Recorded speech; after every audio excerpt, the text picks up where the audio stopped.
உறுப்பினர் யாரோ ஒருத்தர் உறுப்பினர் கார்டை என்கிட்ட கொடுத்து அதை தீக்க வச்சு எங்களை உட்காச்சு நாங்கள் வந்து விஜய் கட்சி நம்ம கட்சியில இருந்து அந்த கட்சி திமுக கட்சி போகாம எங்களை ஏமாத்தி அந்த வேலை ஃப்ராட் வேலை பண்ணிட்டாங்க. எங்களை ஏமாத்தி இத்தனை போய் எங்களை பயன்படுத்திடுறாங்க அவங்க. அவ்வளோதான். நாங்கள் திமுகவில் தான் இருக்கோம், நாங்கள் கட்சி மீட்டிங் சொல்லி தான் நாங்கள் அங்கே போனோம், நீங்கள் ஏன் இங்கே எங்களை கூப்பிட்டு வந்தீங்க அப்படின்னு, நீங்கள் பேக் தரேன்னு சொல்லி தானே எங்களை இங்கே கூப்பிட்டு வந்தீங்க, நீங்கள் ஏன் இப்போ எங்களை வீடியோ எடுக்கிறீங்க அப்படின்னு சொல்லிட்டு கேட்டதுக்கு இது எந்த பெரிய இஷ்யூ ஆகாதுமா, இது ஒன்றும் இல்லை சின்ன ஒரு மீட்டிங் தான் அப்படின்னு சொல்லிட்டு அவங்க என்ன சொன்னாங்க. பேக் தரேன் அப்படின்னு சொல்லி தான் அவங்க கூப்பிட்டு போனாங்க. கூப்பிட்டு போயிட்டு அவங்க சொன்னதெல்லாம் நாங்கள் பேசணும். எங்களை வழுக்க டைமாக தான் அவங்க பேச வச்சாங்க. பேசுங்கன்னு சொல்லும் போது நாங்கள் அங்கே இக்கட்டான ஒரு சூழ்நிலை இருந்ததுனால மட்டும்தான் நாங்கள் அந்த மாதிரி பேசணுமே தவிர மற்றபடி நாங்கள் திமுகவில் தான் இருக்கோம். உறுப்பினர் கார்டு யாருதுன்னே தெரியல. நான்லாம் வந்து இப்பதான் அப்ளை பண்ணிருக்கேன், எனக்கு இன்னும் அந்த உறுப்பினர் கார்டே வரல. விஜய் கட்சியில இருந்து எனக்கு இன்னும் உறுப்பினர் கார்டே வரல. யாரோ ஒரு கார்டு எடுத்துட்டு வந்து என்கிட்ட கொடுத்து இது வந்து இது மாதிரி வச்சுக்கோமா கார்டு மாதிரி. நாங்க வந்து விஜய் கட்சியில தானே இருக்கோம், திமுகல வந்து நீங்க இந்த மாதிரி பண்றீங்களே அப்படின்னு சொல்லிட்டு நாங்க கேட்கும் போது அவங்க என்ன சொன்னாங்க, இது ஒண்ணுமே இல்ல, சாதாரண ஒரு விஷயம் தான், சும்மா நீங்க கழுத்துல இருந்து ஷால்வை எடுக்கிற மாதிரியோ அந்த பேப்பரை கிழிக்கிற மாதிரியோ ஒரு ஆக்ஷன் மட்டும் கொடுங்க அப்படின்னு சொல்லிட்டு சொன்னாங்க. நாங்க ஏன் இந்த மாதிரி ஆக்ஷன் பண்ணணும் அப்படின்னு சொல்லிட்டு நாங்க கேள்வி கேட்கும் போது அந்த இடத்துல எங்களை பேச விடாத போது நாங்க என்ன பண்ண முடியும், ஜென்ஸ் எல்லாம் வேற அவ்வளவு பேர் இருக்காங்க, கட்சி அலங்க இருக்கும் போது அந்த இடத்துல இருந்து எங்களால வெளியே வர முடியாது. அந்த நேரத்துல நாங்க பாதுகாத்துக்கிறதுக்கு வந்து அவங்க சொன்னதை மட்டும்தான் நாங்க செய்ய முடியுமே தவிர எங்களால வெளியே வர முடியல.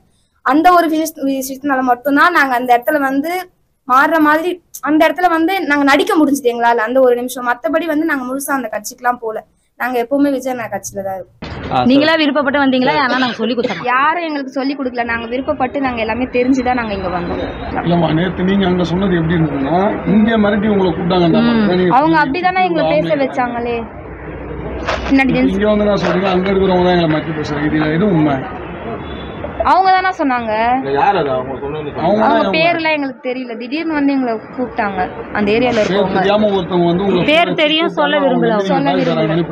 வந்து கால் பண்ணாங்க, திமுக இருந்து ஒரு அக்கா கால் பண்ணாங்க, லோன் மீட்டிங், லோனுக்காக உங்களை கூப்பிடுவோம் வாங்க சொல்லி கூப்பிட்டாங்க. லோன் சாதாரணமா லோன் மீட்டிங் அப்படின்னு தான் சொல்லிட்டு போனாங்க.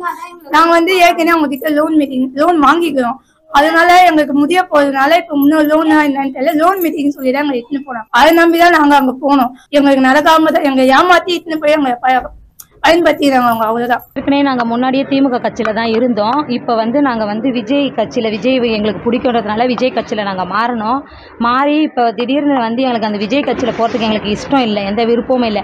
அவங்களுக்குள்ளேயே ஒரு சண்டை சச்சரவாக இருக்குதுன்ட்டு அந்த கட்சி எங்களுக்கு வேணான்னு சொல்லிட்டு நான் மறுபடியும் எங்கள் கட்சியிலேயே நான் சேரத்துக்கோசம் நான் இங்கே வந்தேன். இவங்களை நான் பொய் சொல்லியோ போஸ்ட் பண்ணியோ எப்படியோ நான் கூப்பிடவே இல்லை. மகளிர் குழுன்னு சொல்லி முதல்ல நான் கூப்பிடவே இல்லை. அது ஏன் இவங்க சொன்னாங்கன்னு எனக்கே தெரியல. இவங்களை வந்து அவங்க சொல்ல வச்சிருக்காங்க அந்த மாதிரி மகளிர் குழுன்னு சொல்லி நான் ஏமாத்தி நான் கூட்டிட்டு போனேன்னு சொல்லிட்டு இவங்க சொல்ல வச்சிருக்காங்க. அந்த மாதிரி ஃபோர்ஜரி வேலை நான் பண்ணவே இல்லை. இவங்க யாரும் எந்த மனதியா ஆம்பளை பசங்க இவ்வளோ பேர் இருக்காங்க அந்த மாதிரி எந்த கேள்வியும் என்கிட்ட கேட்கல. இவங்க சொன்னது எல்லாமே பொய். இவங்க ஏன் அப்படி சொன்னாங்கன்னு தெரியல. இவங்க பயத்தினால சொன்னாங்களா எதனால சொன்னாங்கன்னு எனக்கு தெரியல. இதுக்கப்புறம் நான் இவங்களே நீங்கள் நேரடியாகவே விசாரிச்சுக்கோங்க, இவங்களுக்கு யார் சொல்லி கொடுத்து சொன்னாங்களோ எப்படி சொன்னாங்கன்னு எனக்கு தெரியாது.